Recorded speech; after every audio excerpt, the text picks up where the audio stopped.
मीरपुर नाम के शहर में तेजस अपनी पत्नी नीरू के साथ रहता था। पति पत्नी दोनों ही नौकरी करते थे। एक दिन तेजस गांव अपनी माँ के पास फोन करता है। हेलो, प्रणाम माँ। जीते रहो माँ, तुम दादी बनने वाली हो हैं? अरे वाह, ठीक है बेटा, मैं कल ही आती हूँ। जब माँ जी शहर पहुंची तो बेटे बहू ने बहुत अच्छे से स्वागत किया। लीजिए माँ जी, चाय। अरे गर्मा गर्म पकोड़े ले आओ माँ के लिए। नीरू रसोई में गई और 2 मिनट में ही पकोड़े ले आई।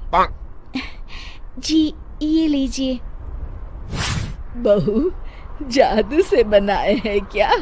अभी तो रसोई में गई थी। यम्मी। माँ जी, शीला रसोई में पकोड़े तल रही है, मैं बस लेकर आई। हे भगवान, मेरा धर्म भ्रष्ट कर दिया तूने। अब तो गंगा जल से शुद्धिकरण करना होगा। दूसरे दिन, माँ जी मैंने नाश्ता बना दिया है, ऑफिस जा रही हूँ। पर अभी तो घर का सारा काम पड़ा है। शीला आती ही होगी, झाड़ू पोछा बर्तन कपड़े वो सब कर लेगी। हमारे जमाने में घर का सारा काम हम ही करते थे। जी माँ जी, आप बहुत होशियार हैं, मैं घर ऑफिस दोनों नहीं संभाल पाती। तो जरूरत क्या है घर से बाहर जाकर चाकरी करने की? वैसे भी घर का काम खुद करने से घर में बरकत आती है, समझी? पर माँ जी। पर वर कुछ नहीं, इस महीने की पगार मिले फिर ऑफिस बंद है। हाँ। रात को नीरू तेजस से कहती है, सुनिए जी, माँ जी बोल रही थी कि मैं नौकरी छोड़ दूं। वैसे ठीक ही तो है, अभी तुम्हें आराम की जरूरत है। फिर भी आराम कहाँ, शीला को छुड़ाने के लिए बोल रही थी।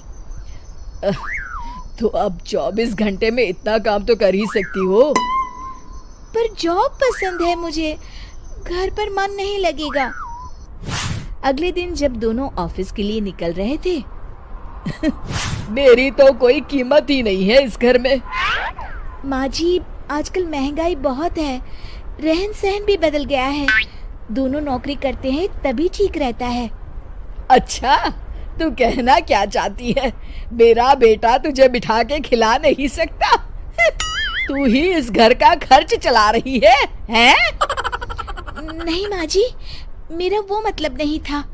मतलब खूब समझती हूँ, ये बाल धूप में सफेद नहीं किए मैंने। हाँ।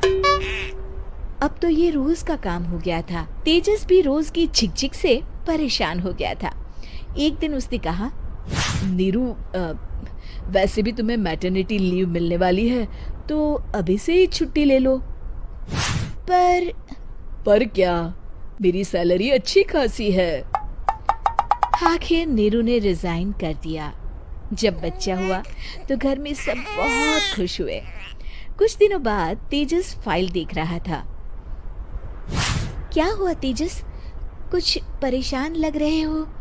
हाँ, वो हमारी जितनी सेविंग्स थी वो तो हॉस्पिटल में और छठी के फंक्शन में खत्म हो गई है नीरू। और अभी वैसे मंदी चल रही है तो मैं बोल रही थी कल मुन्ना को हेपेटाइटिस का टीका लगवाना है। नीरू, क्या पोस्टपोन नहीं कर सकते? नहीं जी, बिल्कुल नहीं। अब तेजस को समझ में आ रहा था कि उससे गलती हुई है। पैसों की कमी का असर घर के माहौल पर भी पड़ रहा था।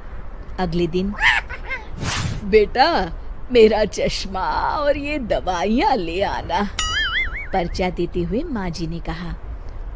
जी। तेजस, मुन्ना के लिए दूध का डिब्बा और डायपर भी ले आना, और ये किराने के सामान की लिस्ट है, इसे भी लाना है।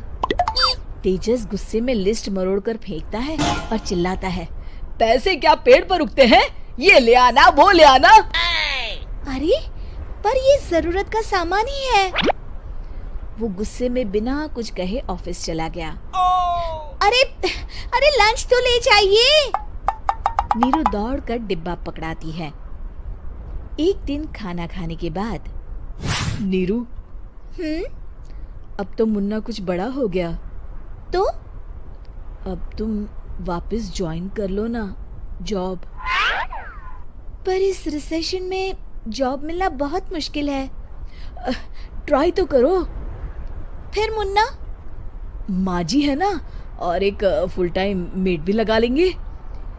पर माँ जी, उन्हें तो पसंद नहीं।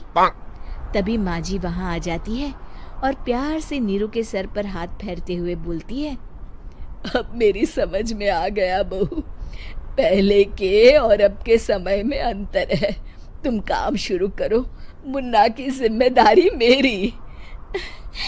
मेरी प्यारी माँ जी, ये कहकर नीरू उनके गले लग गई। शिक्षा, परिवर्तन संसार का नियम है, हमें भी समय के साथ चलना चाहिए।